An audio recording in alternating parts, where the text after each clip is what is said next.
Meus irmãos, boa noite, paz de Cristo. Tem muita gente para pouca voz. Boa noite, paz de Cristo. Quem está feliz com Jesus aí? Jesus está feliz contigo? É a pergunta que não quer calar. Bom estarmos na casa do Senhor. Eu amo essa casa aqui é minha igreja. Vocês são o meu povo. Eu sempre digo que esse pessoal de Vila dos Teles aqui, da Devec Vila dos Teles, é estranho. Você entra nessa igreja, você pisa nesse estacionamento e já fica arrepiado. Um negócio diferente aqui. Uma atmosfera espiritual aqui, o negócio é diferente. É bom estar aqui, rever alguns amigos, pastor Márcio, sua esposa, pastor Toninho. Obrigado. Da visão, meu amigo, foi um prazer. Esse curto tempo, né? Eu entrei agora, liderando o Connect, antes eu era líder de adolescente. Mas obrigado por tudo que você construiu até aqui, junto com a sua esposa, junto com toda a liderança. Parabéns. Tenho certeza, o Davi eu conheço desde que eu era adolescente. E eu sempre teve esse coração de servo. Tenho certeza que aonde o Senhor te direcionar e te lançar, você será sempre esse servo e um cara extraordinário. Deus continue te usando. Meu amigo, pastor Braga. Novamente. Conheço o Braga também há muitos anos. Desde que ele era bem magrinho, não tinha barba. Era feio, gente, pensa. Mas ele dava aula de ser feio. Desculpa, Ju. Eu tenho que falar. Era sim, era. Conheci ele como líder de adolescente, desde que era solteiro, mas tá aí. Deus deu uma melhorada. Na verdade, a Ju melhorou ele, né? E glória a Deus por isso. Meu amigo Tiago Delfim. Eu vou me ater a falar de você, que senão vou rir, cara. Eu não gosto de fazer agenda com o Tiago Delfim, porque eu fico com o maxilar doendo de tanto rir. E eu nem gosto de sentar do lado dele, porque ele vem com umas pérolas, Davi. Cara, ele já chegou falando que tu era o Mário Bros. Toda vez que eu te olhar agora, eu vou ficar pensando nisso. Ai, Jesus.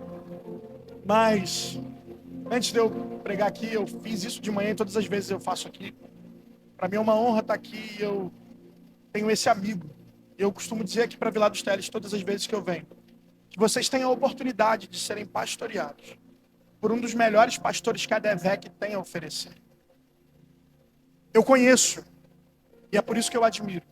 Tem muita gente que consegue admirar gente de internet, gente distante. Eu tenho essa dificuldade. Eu costumo admirar quem eu sento à mesa, quem eu conheço os defeitos. E tá aqui um cara que não é perfeito, conheço os defeitos, conheço as falhas e falo para ele, mas que tem a minha total admiração e a minha lealdade. Eu sei dos dias de crise dele, eu sei o quanto ele se dedica por essa igreja, por essa casa e por vocês. Vocês não têm noção do quanto esse cara trabalha para que essa igreja esteja de pé, para que o povo dele esteja de pé. Hoje de manhã eu cheguei e falei, mano, faz muito tempo que a gente não se encontra. Que a gente tem o costume de almoçar pelo menos uma vez na semana juntos. Falei, cara, deve fazer o quê? Quase um mês aí que a gente não almoça junto. Eu ligo pra ele, mano, não posso, mano, tô em Vilar. Não, mano, tem que atender. Não, mano, tem sepultamento. Não, mano, tem que fazer não sei o quê. Falei, cara, calma. Vai parar daqui a pouco, pô, vai ter um infarto aí, segura. Ele, não, mano, tem que trabalhar. O povo não sei o quê. Eu sei da vida de oração dele. Eu sei do coração enorme e gigante dele. Eu conheço esse cara e eu admiro. Lá se vão mais de 12 anos de amizade. Lá se vão um tempo que a gente servia muito juntos ali. Nunca teve problema com autoridade, sempre foi um cara muito obediente, fiel à sua liderança e aos seus pastores, independente se quem estava liderando ele era mais novo do que ele. Pode não parecer, mas eu sou mais novo que ele. Amém? Pastor, amém? O microfone está na minha mão, o senhor não vai falar nada. Mas eu sou mais novo que ele e amo esse cara. Você, Michele, sua casa, sua família, tem o meu respeito e a minha admiração. Você é o meu pastor, o pastor da minha casa. Obrigado por você existir, pelos seus dias que você disponibiliza para mim, para me pastorear, para abençoar. Eu sei o quão é importante a sua amizade para a minha vida. E até nos meus dias também de crise, quando eu chego e falo, mano, não dá. Você fala, para de palhaçada, vem cá, vamos conversar. Carinhosamente, desse jeito, bem brutamonte, ele para de palhaçada, me abraça, fala, vem cá, cara. Quando eu erro, ele fala para mim, você está errado. Mas, você está errado. E aí, quando eu tento, ele imposta a voz, mas, você está errado. Eu falo, já entendi. Então, obrigado, mano, te amo. Amo você e sua casa. Eu queria que essa igreja desse um aplauso ao Senhor pela vida do pastor Anderson. Tu é meu irmão. Abra sua Bíblia em Atos, capítulo de número 3. Atos, capítulo de número 3. Eu vou ministrar a mesma mensagem que eu preguei aqui pela manhã. Acho que não seria justo com os irmãos. O pessoal que veio à noite, pregar uma mensagem diferente. Então, vamos fazer direitinho. E é a palavra que Deus tem confiado ao meu coração para essa conferência. Vocês estão aí, né? O povo aqui da sede. Que bom ver vocês. Vocês estão enjoados da minha cara, não? Vocês me vêm quase todo dia, gente. Negão, para de ficar me mandando mensagem, cara. Deus abençoe vocês. Obrigado pelo carinho, obrigado por estarem aqui. Eles trabalham lá junto com a gente na sede. Vieram aqui também prestigiar essa conferência linda. Atos, capítulo de número 3. Quem achou diz amém. Quem não achou diz misericórdia.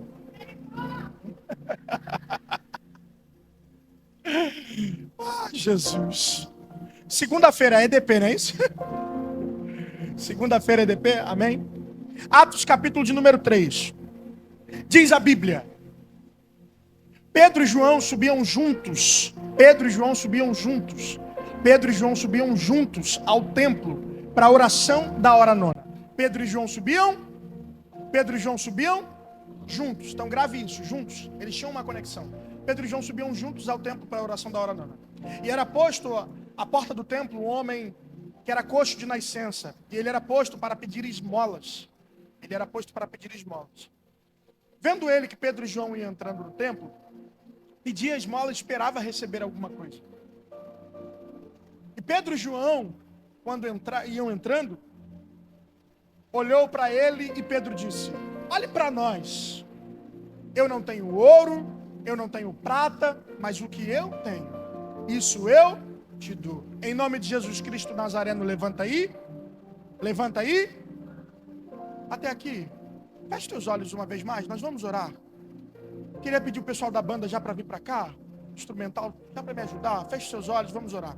Senhor, a tua graça nos basta, o teu poder se aperfeiçoa na nossa fraqueza. Bom é estarmos aqui, Senhor, reunidos com amigos, com família, Senhor, para cultuarmos o teu santo nome, para te adorarmos, te servirmos. O nosso coração precisa entender o que está dentro do seu para essa noite. Fala com a gente, Senhor. Fala uma vez mais ao nosso coração. Deus, em nome de Jesus, nós oramos para que o teu trono se estabeleça aqui. Nós erguemos a ti um altar de adoração nessa noite na ADVEC Vilar dos Teles. Meu amigo Espírito Santo, nós te conhecemos e certamente já te sentimos aqui através dos louvores. Senhor, enquanto o Delfim ministrava, nós sentimos a tua presença quase que palpável aqui nesse lugar. Então eu te peço em nome de Jesus, Senhor, fique à vontade entre nós. Fala aos nossos corações. Não permita que saiamos por essas portas dizendo que não te sentimos, que não te ouvimos ou que não te percebemos, pois isso não seria uma verdade. Aqui estão homens, mulheres, crianças, adolescentes e jovens no final de uma etapa de conferência. E aonde houver alguém, não importa a idade, não importa o tamanho, não importa a cor do cabelo, aonde houver alguém disponível a sentir a tua presença nessa noite, aonde tem um coração disponível a te sentir, toca nele agora, Espírito Santo. Toca nela agora, Espírito Santo. Toca nele agora, Espírito Santo. Que o teu nome seja engrandecido nesse lugar, em nome de Jesus, amém. Olha para cá, por gentileza. Eu prometo ser breve. Vou correr, o pastor Anderson me deu até meia-noite. Sangue do Cordeiro. Eu não consigo. Gente, Atos capítulo de número 3. Nós estamos contando aqui uma história inédita. Algo novo está acontecendo. O quê? Quando os discípulos começam a caminhar após a ascensão de Cristo, eles estão vivenciando uma nova etapa. Afinal de contas, eles só sabiam lidar ou andar ali com Jesus. Então, quando eles chegam em Atos 3, algo novo vai acontecer. O que é isso? Um milagre. E Pedro e João, eles estão indo juntos, em conexão, alinhados. Eles estão em unidade, indo para a igreja para orar. Quando eles chegam lá, a Bíblia diz que tem um homem coxo de nascença, que as pessoas, que os amigos colocavam ele lá para pedir esmolas. De repente, Pedro faz algo diferente do que todos estão acostumados a ver. Pedro faz algo diferente, de repente, até do que ele está acostumado a viver até esse episódio. Pedro olha para ele e fala assim: olha, eu não tenho ouro, eu não tenho prata, mas o que eu tenho, isso eu te dou. Em nome de Jesus Cristo Nazareno, levanta e anda. E um milagre acontece. Aquele coxo, ele se levanta. Uau, que extraordinário. Só que eu não quero trazer essa cena extraordinária para o milagre em si que está acontecendo. Mas a gente precisa entender um pouquinho quem é o instrumento que está sendo usado para realizar o milagre. Ok? Então vamos voltar um pouquinho. Lucas capítulo de número 5 vai relatar um pouco sobre a história de Pedro. Então vamos entender aqui um contexto. Pedro não era ninguém extraordinário. Pedro não era alguém popular. Pedro não era alguém conhecido. Pedro não era de família política. Como eu brinco para os jovens, Pedro não era ninguém verificado no Instagram. Pedro não era alguém de muito dinheiro. Muito pelo contrário. Pedro, pela sua prática trabalhista, ele tanto dependia da pesca para se alimentar, quanto para poder pagar as suas contas, vender os peixes e pagar os seus boletos.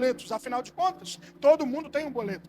Pedro era esse tipo de pessoa. Até que, um dia, Pedro decide sair de casa para pescar. Elias, ele sai de casa e ele vai rumo à pesca. Por quê? Porque ele já tinha observado, Lete, que o clima estava favorável, tudo estava dando certo. Ele saiu normal para trabalhar como um dia comum, assim como qualquer pessoa aqui amanhã vai fazer. Levanta, se arruma e vai para a sua labuta, vai para o seu trabalho. Então Pedro faz isso um dia, até que ele se reúne, encontra os seus amigos na beira da praia, prepara o barco, prepara as redes, e ele vai para o alto mar. Quando ele chega no alto mar, ele lança as redes, ele pesca, ou ele trabalha e nada pesca.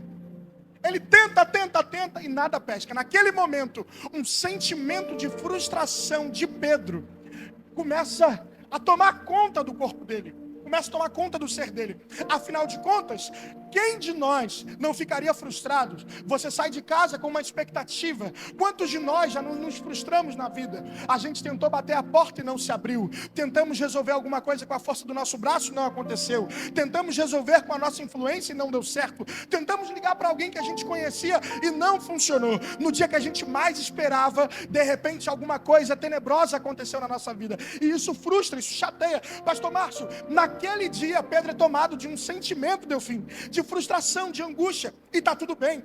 Só que quando ele volta para a beira da praia, a Bíblia diz que ele começa a lavar as suas redes. Por quê? Porque ele volta para casa, ele queria voltar para casa. A tendência de Pedro ali é: eu vou lavar porque eu vou voltar, deu errado, fracassei, falhei, não tem como, não vai dar certo. Eu tentei a noite toda, eu trabalhei. Só que o que Pedro não esperava é que no contraponto da praia estava vindo um homem extraordinário. E o nome dele é Jesus. E Jesus vem andando, só que a multidão estava comprimindo Jesus, como o texto em Lucas capítulo número 5 diz. A multidão comprimia Jesus, só que Jesus era alguém extremamente pedagógico e didático. Então Jesus percebeu: se a multidão está me comprimindo, quem está mais atrás não está ouvindo. Então Jesus precisava de um plano elevado, assim como a gente tem no púlpito, alguém mais em cima para que todos vejam e ouçam. Então Jesus olha para a beira da praia e vê o barco de Pedro. Quando ele vê, o diálogo vai ser mais ou menos assim, ó, Pastor Lucas corrigido e atualizado. É a minha versão. Vamos construir isso de uma forma didática para a gente entender. Pedro, eu estou precisando dar um sermão aqui. Você me empresta o seu barco para eu falar para o povo? Na cabeça de Pedro, eu tentei trabalhar e pescar a noite inteira, não funcionou. Agora que já está amanhecendo, não vou pegar. Por quê? Porque as rotas marítimas já começaram. O mar não está para peixe. O cenário piora para Pedro. Ou seja, pode usar, porque eu não vou mais pescar. Aí, pastor Toninho, Pedro empresta o barco para Jesus. Jesus dá o seu sermão, ele acaba de ensinar para a multidão. Quando ele acaba, ele volta para um novo diálogo com Pedro. E é isso que chama a minha atenção e vai fazer um link com aquilo que a gente leu em Atos capítulo de número 3. Entenda. Pedro está lá e de repente quando Jesus volta para devolver, ele fala assim, ó, Pedro, o que está acontecendo? Eu estou te percebendo meio triste. Aí Pedro vai explicar para ele, olha Jesus, é que tendo pescado a noite inteira, tendo trabalhado a noite inteira, eu nada peguei. Estou chateado, estou frustrado, estou cansado, não deu certo, eu achei que daria, tenho contas para pagar, eu preciso me alimentar. Aí Jesus fala para ele, tudo bem Pedro, volta para o mar, lança as redes. Pedro volta e joga as redes. Isso para Pedro era estranho, por quê? Porque o profissional da pesca era Pedro. Jesus entendia de carpintaria, gente. Olhando dentro de um olhar humano, Pedro sabia que o cenário tinha ficado pior, que o cenário tinha ficado desfavorável. E quantos de nós aqui essa noite Nunca vivemos um cenário desfavorável. Porque Deus, ele é assim, ele começa a prometer cura para quem está doente. Ele promete provisão para quem está devendo aluguel. Jesus, ele vai prometer coisas extraordinárias e maiores do que o que a gente está vivendo. Na verdade, as promessas de Deus contradizem a realidade que a gente vive. Elas chocam com aquilo que a gente está vivendo. Deus está prometendo viagem internacional para quem não tem nem visto. As coisas que Deus faz. Então Jesus está falando para Pedro, volta para lá. Eu estou liberando uma palavra, volta, Pedro. Pedro vai e decide obedecer. Quando ele joga as redes, um milagre acontece. Uau, extraordinário. Os peixes começam a vir para a rede, ao ponto de que Pedro precisa de ajuda para poder voltar para a praia. Quando ele chega na beira da praia, um novo diálogo vai se estabelecer. E é aqui que chama a minha atenção para tudo que Deus vai fazer na história de Pedro. Perceba, quando o milagre acontece, Jesus olha para Pedro e é mais ou menos assim. Na minha cabeça, eu gosto de imaginar as coisas. Pedro feliz, com seus amigos, pescadores. Afinal, o que era frustração agora se tornou em alegria, em conquista, em vitória. Só que Jesus fala assim para Pedro: Pedro, pescou? Pesquei, Jesus. Pegou tudo que você queria? Peguei. Pedro, funcionou? Funcionou. Deu certo. Estou feliz. Aí Deus vai fazer uma proposta para Pedro. E é isso que chama a minha atenção. Aí Jesus fala assim: Pedro, ok, você pescou? Agora larga tudo que você tem. Porque a partir de agora, você não será mais um pescador de peixes, mas será um pescador de homens.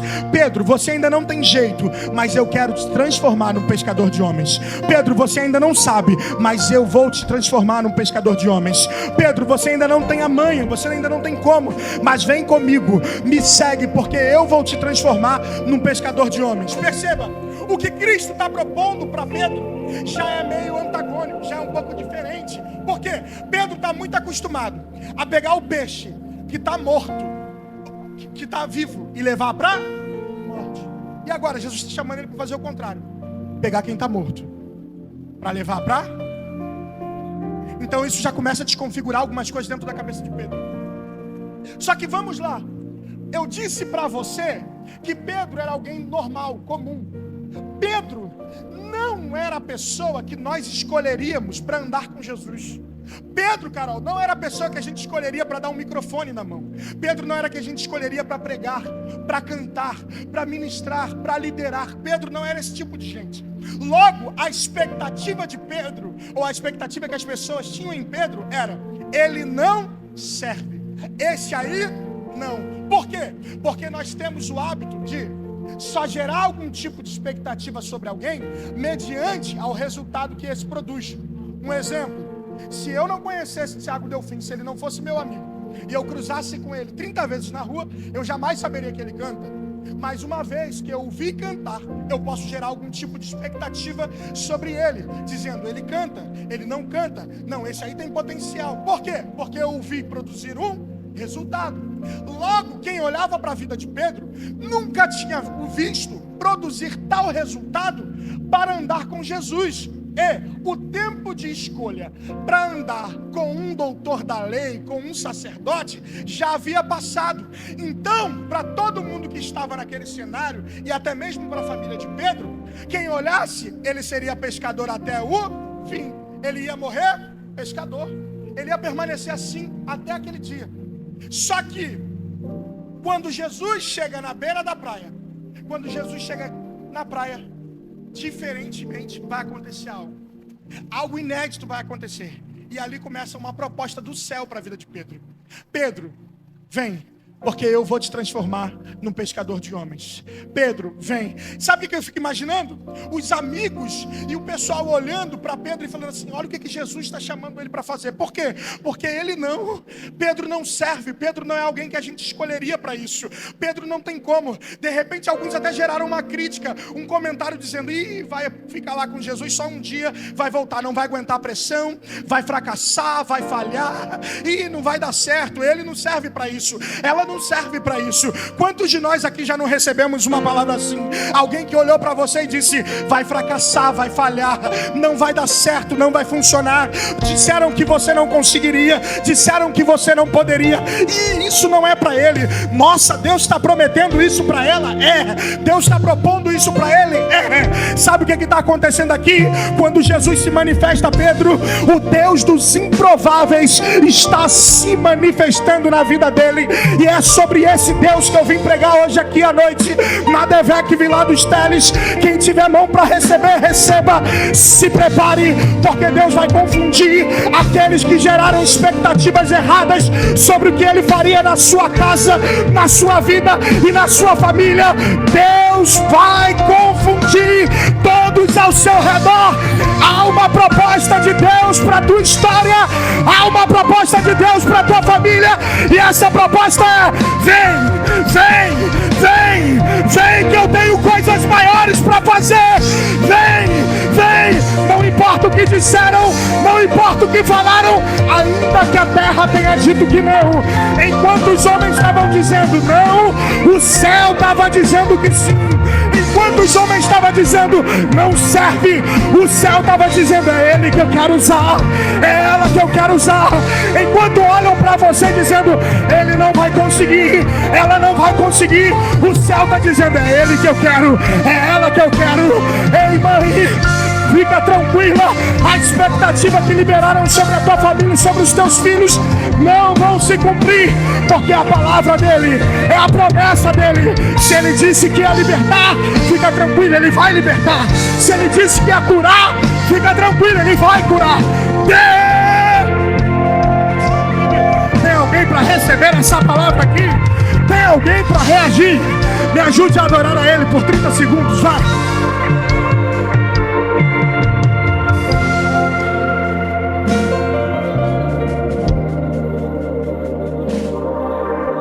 Sabe por quê? Nós não vivemos segundo a expectativa da terra. Sabe quando eu falo isso, eu lembro? Moisés, ele nasce debaixo de um jugo. Qual? A sentença sobre a vida de Moisés, a expectativa era morte. Se nascer menino, morte. Então imagina Joquebede gerando, todo mundo olhando e dizendo: ih, tomara que seja menina, porque se nascer menino vai morrer. Porque o cenário da terra, o decreto da terra era morte.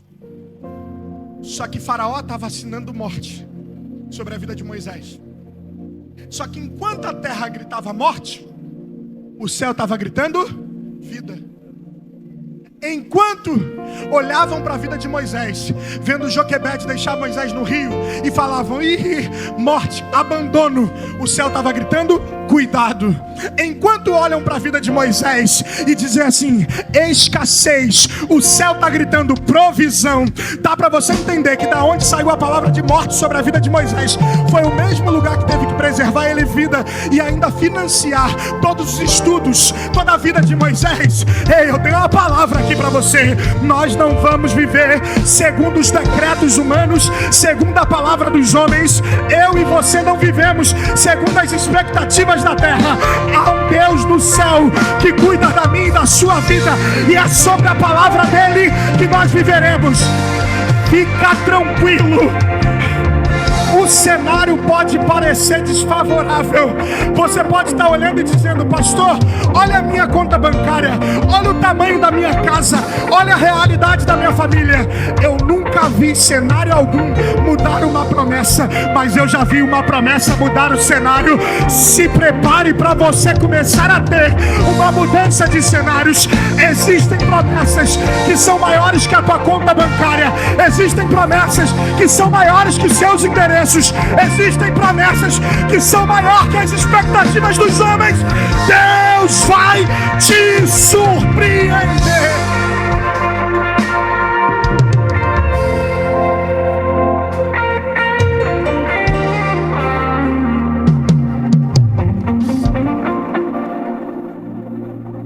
Essa história de Pedro tem 3 pilares que norteiam isso: uma palavra, uma decisão e uma experiência. Repita comigo: uma palavra, uma decisão e uma experiência. Repete de novo, uma palavra, uma decisão e uma experiência. Pedro recebe agora uma palavra. E a palavra é: vem, cola comigo, fica junto, me segue, que eu vou te fazer viver aquilo que você nunca viveu. Vem, que eu vou mudar a história da tua vida. Vem, que eu vou te fazer viver coisas inéditas e extraordinárias. Eu vou te transformar, Pedro. Eu vou te fazer um pescador de homens. Quando Pedro entende isso, ele precisa tomar uma decisão. Por quê? Porque toda a proposta do céu para nós virá incluída com uma decisão. Tudo aquilo que o céu propõe para nós, tudo aquilo que Deus nos propõe ou nos promete, vem atribuído a uma decisão. Qual? Eu vivo ou não vivo isso? Então Pedro começa a decidir se ele vai viver aquilo que Deus o chamou para fazer ou não. E decisões vai falar sobre ambientes e propostas. Por quê? Uma vez que ele escolhe caminhar com Jesus, o ambiente de praia já não é mais um ambiente comum para ele, a não ser que Jesus esteja nele, a não ser que Jesus direcione ele. Então, tomar uma decisão de viver com Jesus é tomar uma decisão de renunciar a alguns ambientes, alguns lugares e até mesmo algumas pessoas. Por quê? Porque essas decisões são importantes. É importante a gente ter noção com quem a gente está fazendo conexão. Porque as pessoas com quem nós lidamos têm um forte potencial para determinar aonde nós vamos chegar.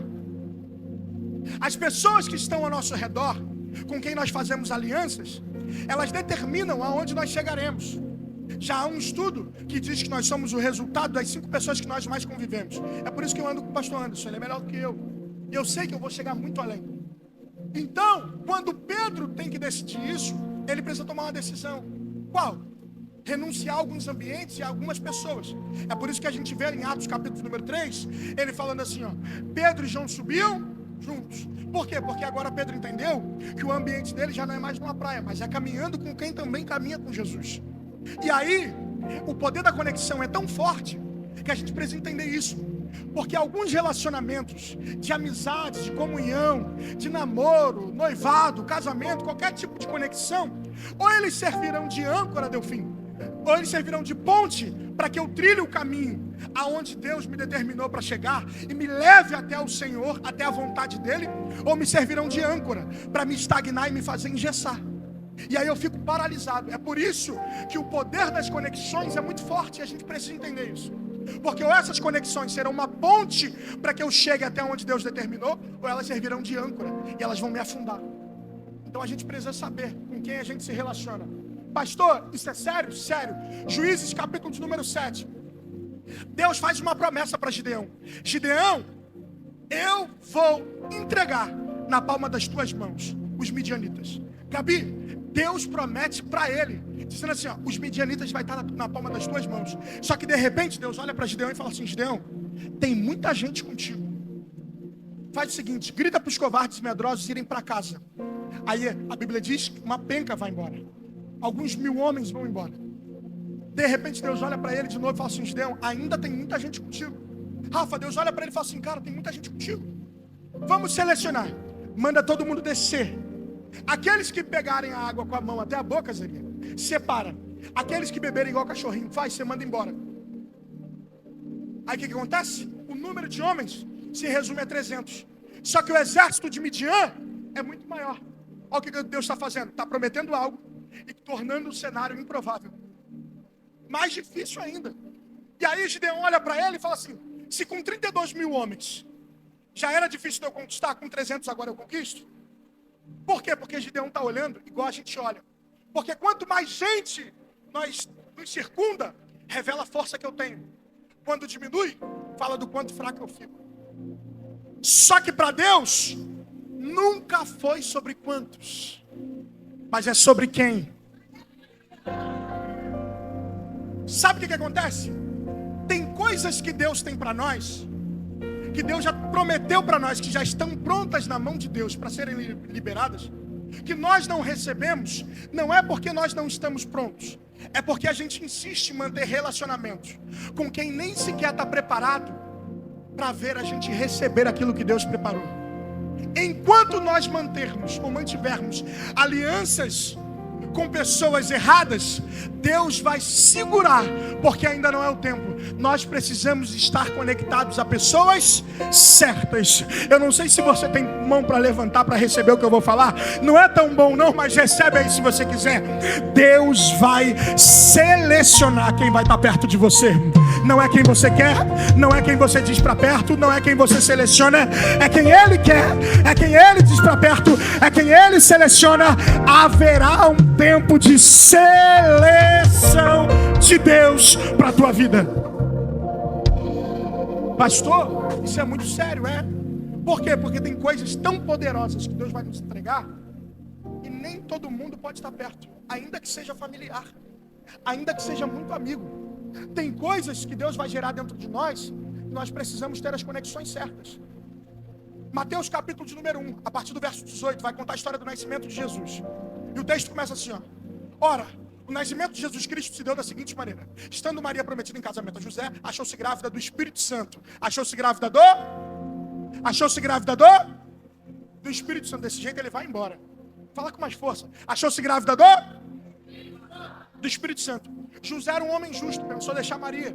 Quando ele sai para poder deixar Maria, um anjo do Senhor aparece para ele dizendo: José, não tema receber Maria como tua esposa, porque o que nela está sendo gerado é Não, desse jeito ele vai pegar as malas e vai. O que nela está sendo gerado é do Espírito Santo. O que nela está sendo gerado é do Espírito Santo. José então recebe Maria como sua esposa. Só que eu percebi que José não é o pai biológico de Jesus. Ou seja, ele não tem laços consanguíneos. Ele não tem o DNA na veia. Por quê? Porque ele é uma espécie de pai adotivo que o Senhor determinou para aquele tempo. Mas eu percebi uma coisa. Quando Maria começa a crescer e colocar a barriguinha para fora, quem é que está presente? José. Quando dá aquele desejo de comer um tijolo, quem é que está presente? José. Quando Maria precisa fugir, quem é que está presente? As primeiras contrações vêm, contrações de ensaio. Quem é que está presente? As contrações agora a Vera. É a hora de nascer. Quem é que está presente? José. Aí sabe o que o Espírito falou no meu coração? A gente precisa aprender a se relacionar com Josés. Aí eu falei: quem são Josés? É simples. É todo aquele que vai ajudar a botar para fora o que o Espírito gerou do lado de...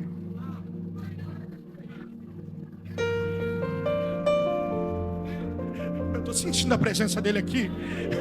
Deixa eu te falar uma coisa.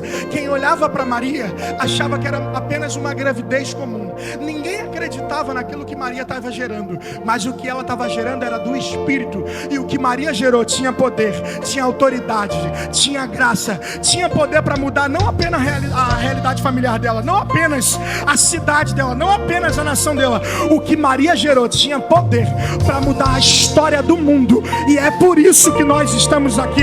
Porque ela deu à luz a um menino chamado Jesus, que é o Rei dos Reis, Senhor dos Senhores, e é por ele que nós estamos aqui. E de uma forma profética eu já quero liberar para quem quiser receber. Fica tranquilo, você entrou aqui essa noite despretensiosamente, achou que viria num culto comum, mas a palavra que eu tenho para liberar sobre a tua vida é: você entrou hoje aqui normal, mas você vai sair daqui gerando.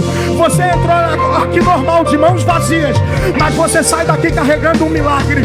Fica tranquilo, se ninguém acreditar, ninguém precisa acreditar. Quem precisa acreditar é você. Ninguém dava nada sobre o que Maria estava gerando, mas o que ela carregava tinha poder para mudar a história do mundo. E eu profetizo que aquilo que o Espírito Santo vai gerar na tua vida vai alcançar a tua família, vai alcançar o teu trabalho, vai alcançar a tua faculdade, vai alcançar a Vila dos Teles, vai alcançar o Rio de Janeiro. Se prepare para pisar aonde ninguém na tua casa foi. Se prepare para viver aquilo que ninguém na tua família viveu. Se prepare para usufruir de algo extraordinário. Eu profetizo, você entrou aqui normal, mas sai daqui gerando. Eu vou repetir isso aqui até você pegar. Você sai daqui gerando. Você sai daqui gerando algo poderoso. Tem alguém para receber essa palavra. Tem alguém para me ajudar a adorar a Ele? Então adore Ele. Desceu uma graça de Deus aqui. Adora Ele, vai por 30 segundos. Porque enquanto você adora, o Espírito Santo vai gerar alguma coisa dentro de você. Enquanto você adora, Ele derrama algo poderoso.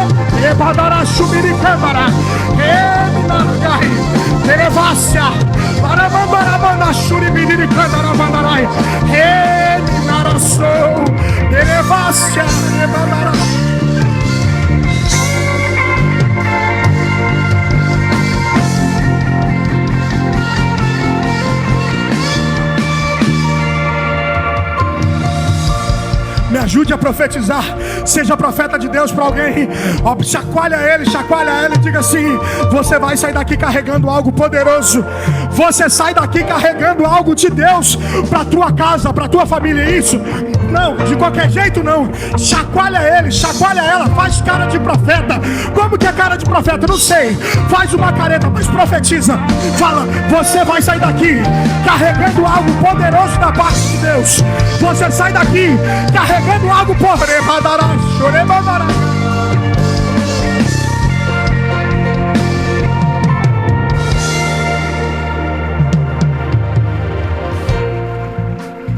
Eu sinto a presença de Deus aqui.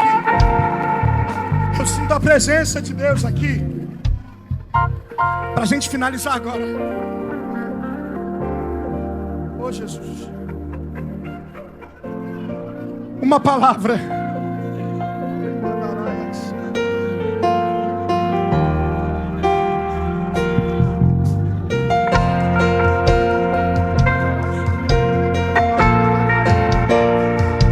Tem algo de Deus aqui dentro, gente. Tem algo poderoso de Deus aqui.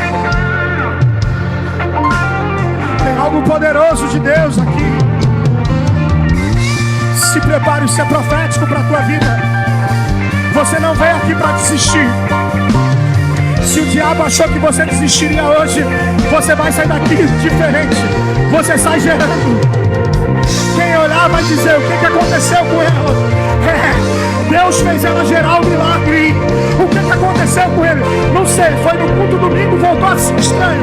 Tá gerando algo poderoso. Vem aqui, sem querer. De repente é convite, mas está gerando alguma coisa. Ih, olha o que aconteceu. Foi o Senhor, foi o Espírito. Não mexe não, não fala não, não comenta não, porque o que ela está gerando é do Espírito. É do Espírito. O dono do o que ele está gerando é do Espírito. É do Espírito. É do o Espírito Santo já está tomando gente. Isso. Pode dar lugar, porque ele está gerando na tua vida.